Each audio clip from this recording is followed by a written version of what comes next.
Pinuntahan ko nga yung legendary palabok dito sa Quiapo since 1940. Hindi ka nga maliligaw dahil sa dami ng tao na pumipila dito. Dito nga lang yan sa Jolie Dada Original Palabok dito sa Quiapo. Ito nga yung tinuturing na OG pagdating sa palabok. Ito ngang sauce nila ang sikreto kung bakit binabalik-balikan sila ng mga tao. Sa amoy at itsura pa nga lang netong mga chong ay magugutom ka na. Bossing, magkano sa ganito? 84 tab.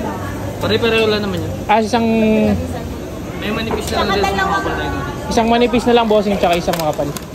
Pero ba yung ano, parang yung itim na sauce bed? Ano oras kayo bukas dito, kuya? 6 AM to 7 PM. 6 AM to 7 PM. Bali mga chong, nandito tayo sa legendary palabok dito sa Quiapo. Dito lang yan sa Jolly Dada's Eatery.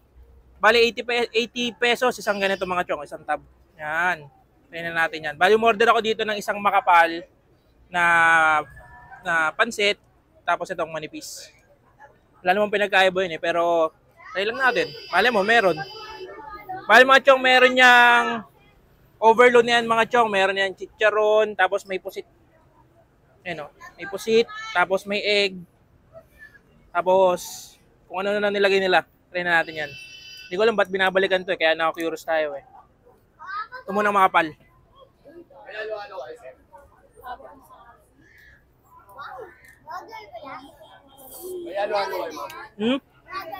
Hindi. Sali kayo? Tignan natin yan.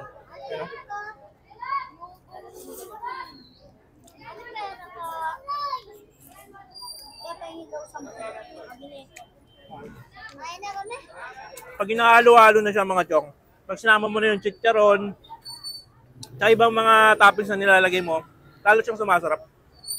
Ano?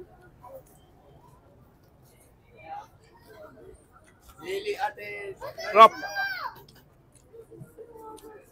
Sa itong chicharon na nilagay nila, ang sarap.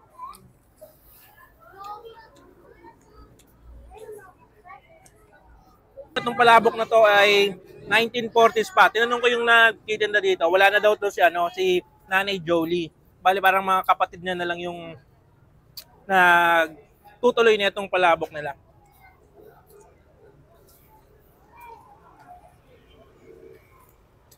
Masarap yung palabok nila.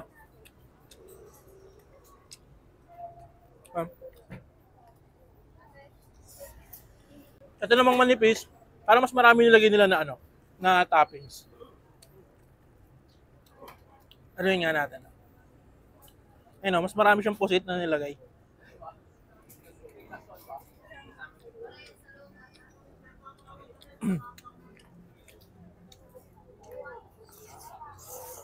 Dito sa manipis tsaka sa makapal na noodles, same lang naman ang lasa pero mas trip po itong makapal.